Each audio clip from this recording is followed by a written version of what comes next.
Hello, dear students. Welcome back to the Study English Literature channel.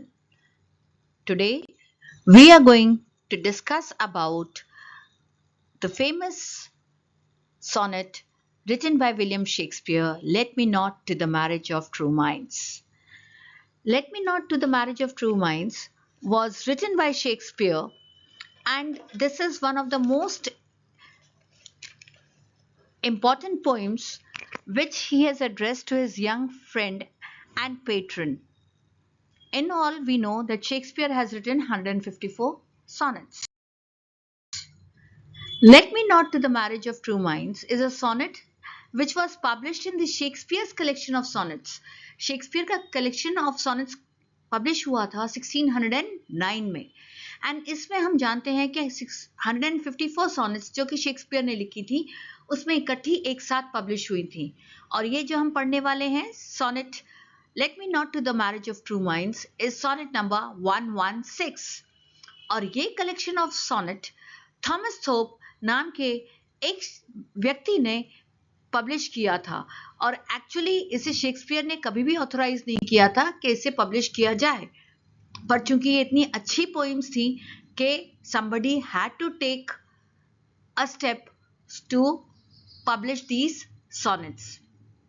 Now ये sonnet जो है let me not to the marriage of true minds ये उन्होंने specially अपने friend William Herbert जो Earl of Pembroke थे और patron lord of Southampton Henry Wriothesley के लिए लिखी थी.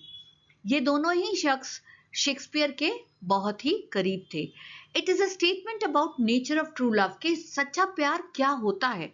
इस पोएम से शेक्सपियर ने समझाने की कोशिश की है और ये उनके अपने व्यूज हैं about the subject and the poem which he has written and it is a form of meditation of reflection on the nature of poem. Let me not to the marriage of true minds जैसे कि आप जानते हैं sonnet है.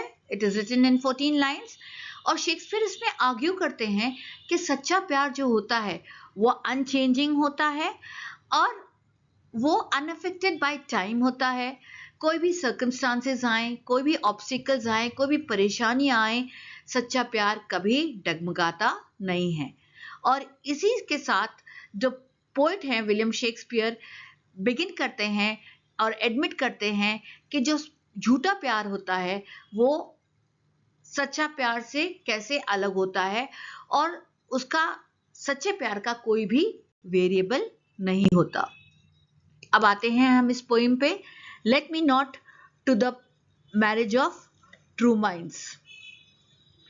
अब जैसे कि हम जानते हैं let me not to the marriage of true minds admit impediments. Admit impediments का मतलब है वो ये कहना चाह रहे हैं कि कोई भी परेशानियां, कोई भी ऑब्स्टिकल्स अगर हमारे सच्चे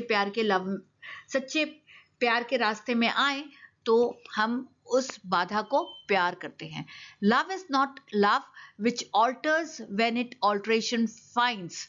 इसका मतलब है सच्चा प्यार वो प्यार नहीं है जो कि आपको कोई और मिल गया तो आपने उससे प्यार कर लिया और इससे भी प्यार कर रहे हैं. ऐसा नहीं होता. सच्चा प्यार सिर्फ एक इंसान से किया जा सकता है और उसका कोई ऑल्टरनेटिव नहीं होता.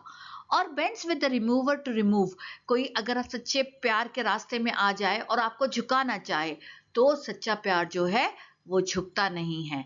अब आप ये देखेंगे मैंने साइड में इसमें A B तो A B क्या है? ये राइम स्कीम का पैटर्न है जो शेक्सपियर अपनी सॉनेट्स में लिखते हैं.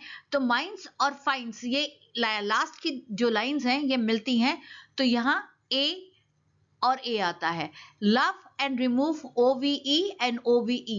So these last words rhyme together. That is why they are BB. So यहाँ फर्स्ट जो पैरा में है शेक्सपियर ने लव के बारे में बताया है कि it is does not. Love जो होता है वो इमॉर्टल है. लव किसी ऑब्स्टिकल के आगे झुकता नहीं है. कोई भी आपको लव का ऑल्टरनेटिव मिल जाए कि हम आज इससे प्यार कर रहे हैं कल उससे प्यार कर रहे हैं, ऐसा सच्चा प्यार होता नहीं है. सच्चा प्यार सिर्फ जिंदगी में एक बार होता है और किसी के आगे झुकता नहीं है. Oh no, it is an ever fixed mark. अभी उन्होंने प्यार को क्या कहा है? प्यार जो है एक एवर फिक्स्ड मार्क है. ये हमारे लिए एक गाइड की तरह काम करता है। That looks upon tempest and is never shaken. इसके सामने कितनी भी बाधाएं आ जाएं लव के सामने, और जैसे कि लव जो होता है वो एक तूफानों का भी सामना कर लेता है, ऐसे ही जो सच्चा प्यार है वो डगमगाता नहीं है, शेक नहीं होता। It is the star to every wandering bark. सच्चा प्यार जो होता है, जो रास्ते से भटक जाते हैं, जैसे कि हमारा नॉर्थ पोल स्टार है वो हमें गाइड करता है, ऐसे ही सच्चा प्यार भी अगर हम रास्ते से भटक जाएं और आप किसी से सच्चा प्यार करेंगे तो आप उसे वापस रास्ते पे लाने की कोशिश करते हैं। Whose words are known although his height be taken। वे यहाँ कहते हैं कि हम लोग सच्चे प्यार की कीमत नहीं जानते। इट इज अननोन, अमूल्य है वो, उसकी हाइट। जैसे हम ध्रुव तारा को देखते हैं तो ध्रुव तारा जो है वो हमेशा चमकता रहता है, शाइन करता है, उसकी वैल्यू हम नहीं जानते, पर कितनी ऊंचाइयों पे है इसके तो अब खबर है ना हमें। Loves not times fool. Love जो है, अब यहाँ उन्होंने लव को टाइम से कंपेयर किया गया, और सच्चा प्यार जो होता है, ट्रू लव होता है, वो टाइम के आगे डिस्ट्रॉय नहीं करता है, और सच्चा प्यार होता है वो इटर्निटी तक चलता है। इटर्निटी यानी कयामत तक, और लास्ट तक चलता है। Love's not time's fool, though rosy lips and cheeks, within his bending sickles compass come। और लव किसी के आगे झुकता नहीं है। या आज जैसे अगर हम जिससे प्यार कर रहे हैं वो यंग है, ब्यूटीफुल है, और आगे चल करके उसके वो रोजी लिप्स नहीं रहे, उसके वो चीक्स नहीं रहे, उसकी झुर्रियां पड़ गई, तो क्या हमारा प्यार उसके लिए कम हो जाएगा? नहीं। Love's not time's fool, though rosy lips and cheeks within his bending sickles compass come।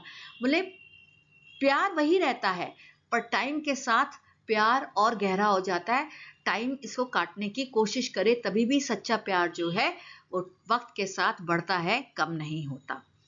Love alters not with his brief hours and weeks, but bears it even to the edge of the doom। सच्चा प्यार जो होता है कुछ हफ्तों का नहीं, कुछ घंटों का नहीं, आखिर तक, इटर्निटी तक। even to the edge of the doom means eternity तक यानी कयामत तक साथ देता है। If this be error and upon me proved, I never writ nor no man ever loved।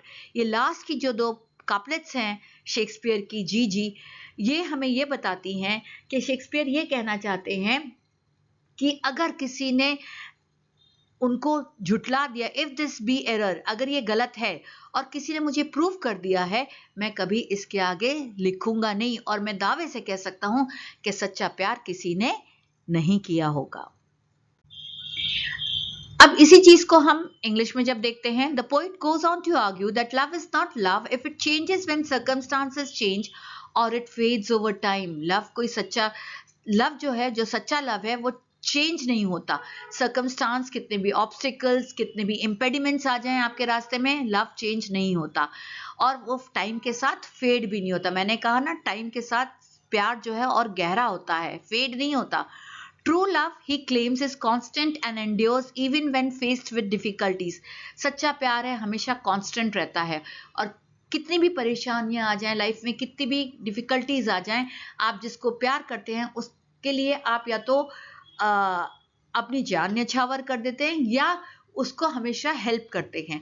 The poet concludes by saying that if he is mistaken in his beliefs about love, then he has never written anything and no one has ever loved। जैसे last की 2 lines मैंने जी couplet जो उनकी होती है उसमें वो summarise करते हैं अपनी पोएम को, और उसमें ये उन्होंने कहा है कि अगर ये जो बिलीफ है इनका अबाउट द लव, ये कहते हैं अगर किसी ने इसको झुटला दिया तो मैं कहूंगा मैं कभी लिखूंगा नहीं, और ना ही किसी ने सच्चा प्यार किया होगा। The sonnet is a celebration of the enduring nature of love. और ये एक सेलिब्रेट करता है किसको? सोनेट किसको सेलिब्रेट करता है? लव को, नेचर ऑफ ट्रू लव को। एंड शेक्सपियर का ये बहुत ही इंपॉर्टेंट वर्क है जो हम अपने सेकेंड ईयर के सिलेबस सेमेस्टर 2 में पढ़ रहे हैं, सेकेंड सेमेस्टर में, sorry. While the poem is addressed to a specific person, जैसे कि हमने बताया है आपको शुरू में, ये विलियम हर्बर्ट एंड उनके लॉर्ड ऑफ साउथहैम्पटन हेनरी रियोल्सली के लिए उन्होंने लिखी गई थी, स्पेसिफिक था, पर इन्होंने इंटरप्रेट किया है ट्रू लव को, and message of hope and encouragement for everyone. जो प्यार ढूंढ रहे हैं, जो प्यार कर रहे हैं, उनके लिए ये एक उन्होंने गाइडलाइन दी है कि अगर सच्चा प्यार कर रहे हो तो आप डगमगाओगे नहीं, आप किसी के आगे झुकोगे नहीं। टाइम के साथ प्यार गहरा होता है, और ये यूनिवर्सल नेचर ऑफ लव के बारे में इन्होंने बताया है, that it is enduring power regardless of the particular circumstances of the individual। आपके circumstance कैसे भी हो सकते हैं, आज आप गरीब हो कल आप अमीर हो जाओगे, या आप जिससे प्यार करते हो वो आज अमीर है कल गरीब हो जाएगा, तो क्या आप उससे प्यार करना छोड़ देंगे? नहीं। शेक्सपियर कहते हैं सच्चा प्यार इन सब के आगे झुकता नहीं है।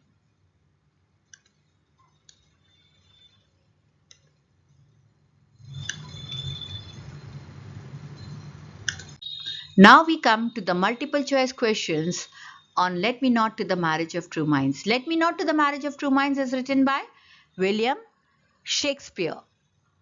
When was the poem published? 1609. ये सब मैंने येलो में मार्क कर रखा है जिससे आपको आसानी हो जाए। Name the person who first published the poem in 1609. Shakespeare, Thomas Thorpe, both A and B, and last जो है वो none of the above, but इसे थॉमस थॉर्प ने पब्लिश किया था, and that also in 1609। The phrase love is not love which alters when it alteration finds means, phrase जो है love is not love, तो जब ऑल्टर होता है तो उसका मतलब क्या है? Love changes with time, love is conditional, love true love remains constant, love is temporary. तो इसका आंसर सही आंसर है true love remains constant. The poem suggests that love is immune to change, time, emotions, all of the above. तो love जो है वो कोई भी चीज आए, it does not change. True love कभी भी change नहीं होता है, with time, with emotions. True love हमेशा एक सा बना रहता है. So all of the above. Now question 6, according to the poem, what is the role of obstacles in true love? True love के सामने अगर बाधाएं आ जाएं तो उससे क्या होता है? क्या प्यार दे वीकन लव, क्या प्यार को वो कमजोर कर देते हैं? दे स्ट्रेंथन लव, प्यार को मजबूत कर देते हैं। They are irrelevant to love, कोई मायने नहीं रखते। दे एंड लव, बाधाएं हमेशा अगर प्यार के सामने आती हैं तो वो हमेशा प्यार को और मजबूत कर देती हैं, तो दे स्ट्रेंथन लव इसका करेक्ट आंसर होगा। What is the tone of Let Me Not to the Marriage of True Minds? Let Me Not to the Marriage of True Minds का टोन क्या है? रोमांटिक है, सिनिकल है, फिलोसॉफिकल है, ironic है। तो बट नेचुरल, जब हम प्यार की बात कर रहे हैं तो रोमांस ही आएगा, तो इसका ऑप्शन रोमांटिक है। What does the phrase marriage of true minds refer to in the poem? ये कौन सा फ्रेज है marriage of true minds? Literary marriage ceremony use celebrate कर रहे हैं, स्पिरिचुअल यूनियन सेलिब्रेट कर रहे हैं, a metaphorical representation of true love कर रहे हैं, या पॉलिटिकल अलायंस है?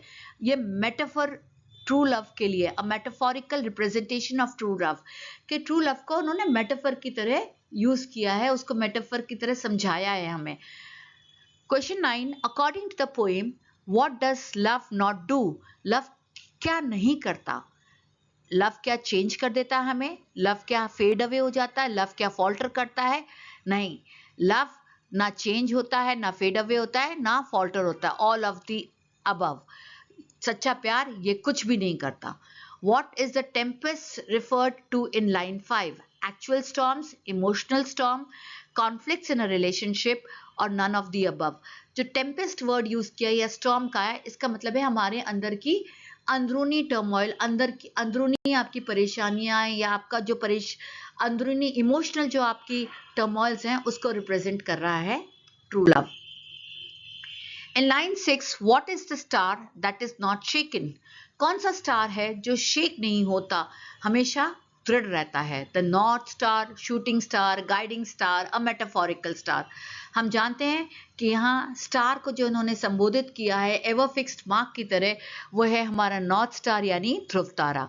According to the poem, what is love compared to in line 7?